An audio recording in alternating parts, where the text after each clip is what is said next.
Hello， 大家好，我是小安，我是 Casper。这期影片呢，我们要跟大家分享这一次5天4夜英国伦敦行的总花费以及省钱攻略。那我们先说结论哦，因为这次疫情后啊，整个欧洲的物价因为通膨的关系，真的涨了不少。如果你要到欧洲，英国伦敦绝对是值得你待上几天的地方。那这期影片呢，我会帮你整理出伦敦旅游花费大概会是多少，以及如何节省旅费的方式。那影片中我会分为5个部分。行前准备、食住、交通以及玩乐的开销，那欢迎大家可以拉到需要的地方观看。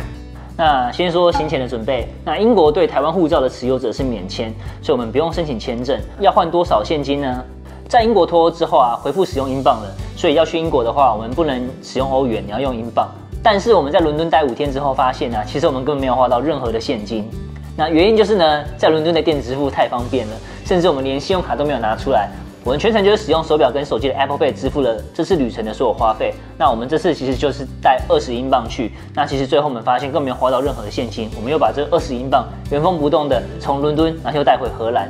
所以我们建议大家就是换一点点的现金就好了。那这样子呢，其实也相对安全，也不用怕被偷或是被抢。那此外，单就这个天气而言，我们觉得比较适合旅游伦敦的季节是在5、6月，然后以及9月到10月。那原因是因为这个期间气候温暖舒适，也比较不会下雨，那人潮也不会这么的多。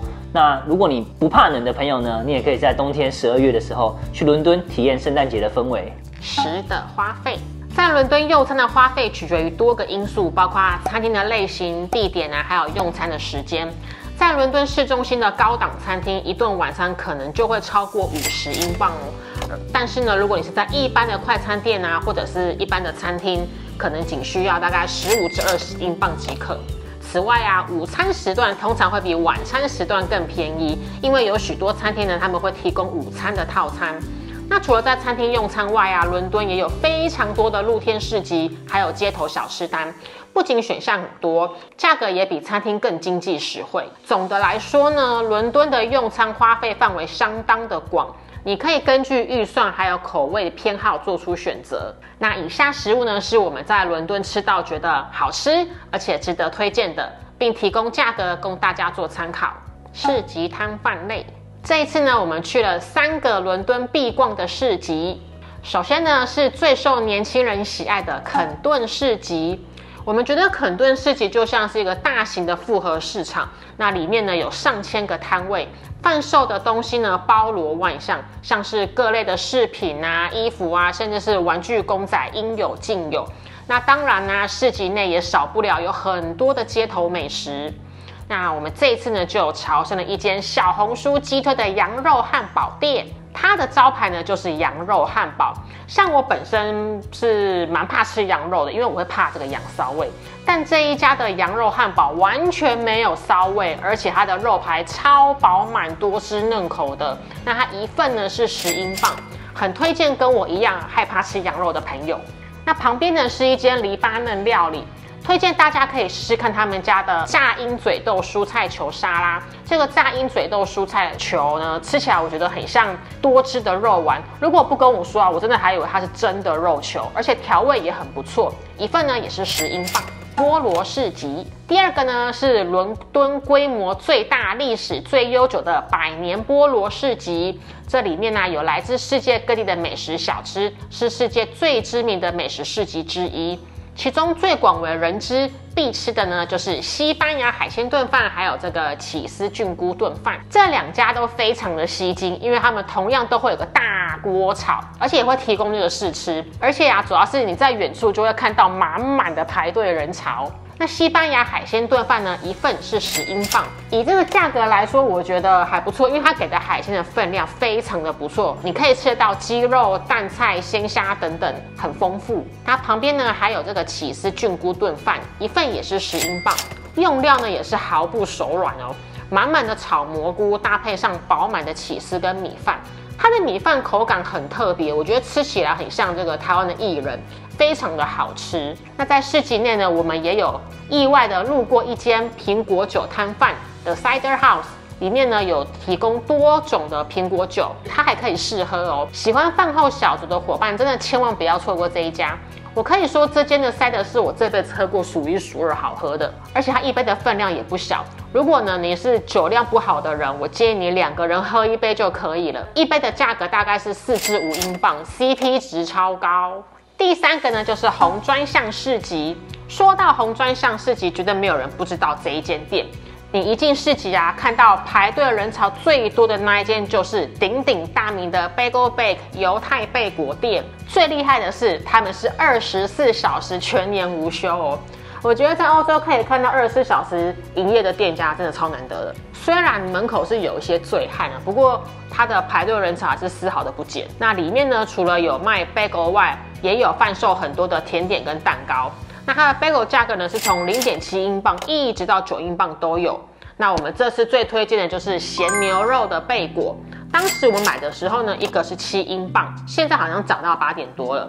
它的 bagel 吃起来的 Q 弹有嚼劲，那里头的酸黄瓜还有这个黄芥末酱，搭配上这个咸牛肉，超解腻。而且牛肉吃起来不会干柴，比我们想象中的还要软嫩。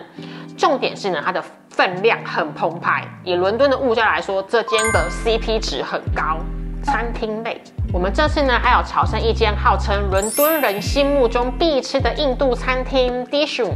这间印度餐厅呢主打孟买街头小吃，在伦敦有多家的分店。那我们这一次呢是去科芬园的分店，室内装潢呢很舒适别致，带有怀旧的风情，而且价格呢也相当的合理。其中我们觉得必点的是香辣鸡肉炒饭，一份呢是15.5英镑。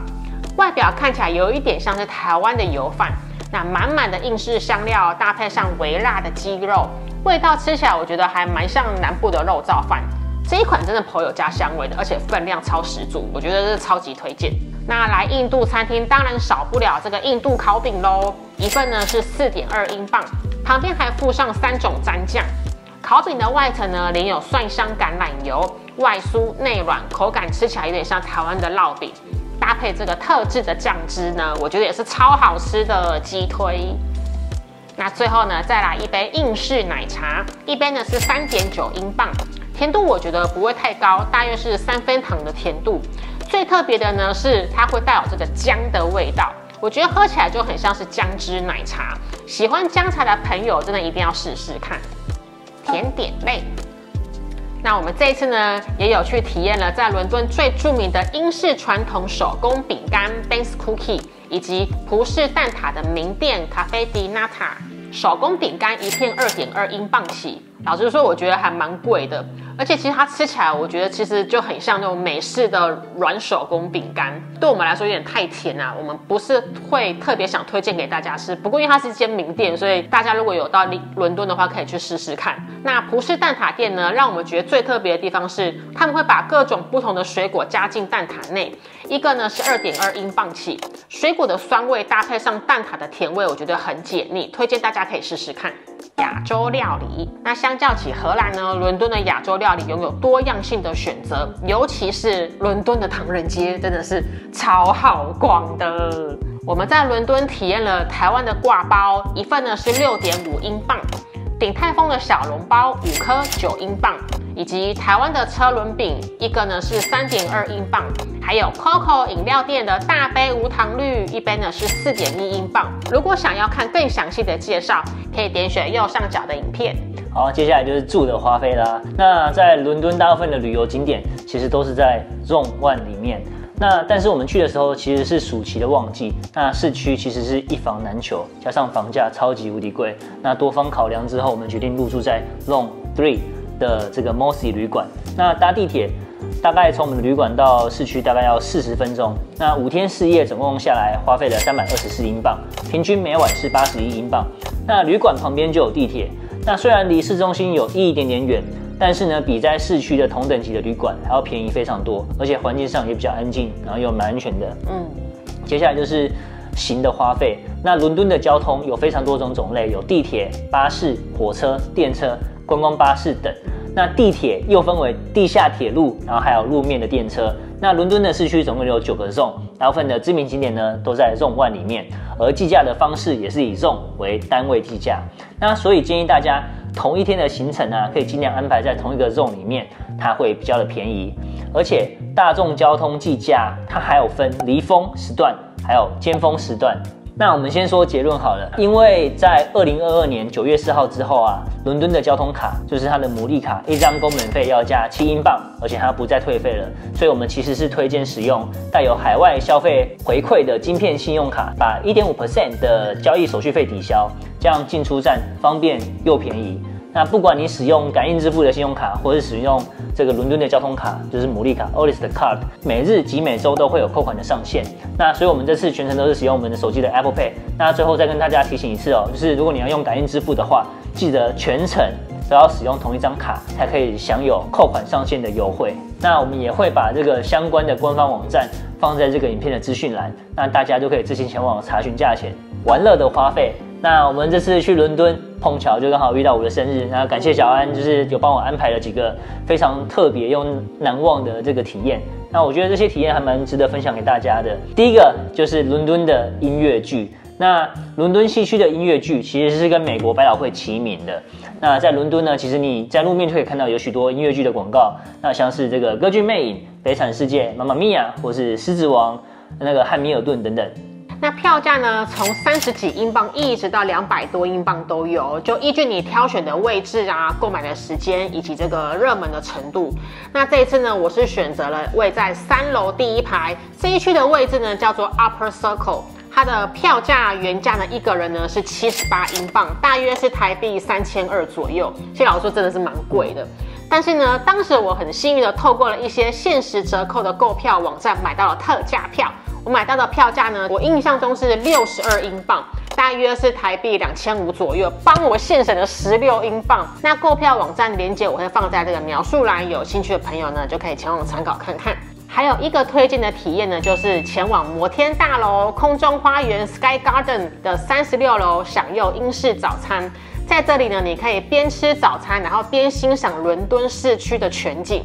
伦敦所有知名的地标都可以在这边看得到。那其实它进场是不用门票的，但因为有人数上的限制，免费的名额真的很难抢，所以这次呢，我们就预定了2人的早餐套票。那这个方案的名称叫做 Sunrise Breakfast， 一个人呢是9.5英镑。那相关资讯呢，我们也会放在资讯栏。好，最后就是结论呢。那其实，在伦敦有非常多不用花钱的景点，像是你可以欣赏伦敦铁桥，或是哈利波特964分之3月台，或是你可以去看卫兵交接。那我们之前也有拍过一支就是伦敦推荐景点的影片，大家可以点选右上角的这个连结。那也希望这支影片对你会有一些什么样的实质的帮助。那如果大家还有什么额外想要补充的地方啊，也可以欢迎在留言区留言跟我们讲。那祝大家旅途愉快，下次影片见，拜拜。拜。